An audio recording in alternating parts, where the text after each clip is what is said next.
பார்த்துருப்பீங்க, அவங்க வீட்டில் மின்சாரம் கூட இல்லை, வெறும் கேண்டில் லைட். அந்த லைட்லேயே இவ்வளோ படிச்சிருக்கிறாங்க.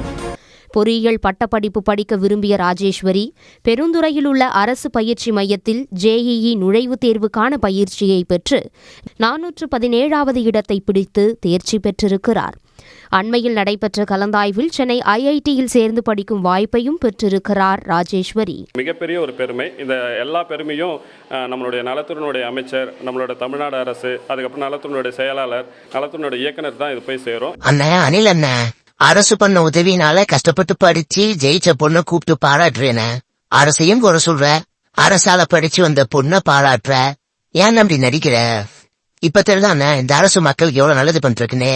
அந்த அரசு பண்ண உதவியில ஜெயிச்ச பொண்ணு தானே நீ இப்ப கூப்பிட்டு பாராட்டுற பொண்ணு. இப்போ அது புரிஞ்சுக்கண. நீ கேட்ட ஒவ்வொரு கேள்வி என்ன செருப்பால் அடிச்ச மாதிரி இருக்குடா. மாதிரி இல்ல, உண்மையிலே செருப்பால தான் அடிச்ச. நீ எல்லாம் பிறந்ததே ஒரு சாபக்கேடு. முடிஞ்சா இன்னைக்கே போய் செத்துரு.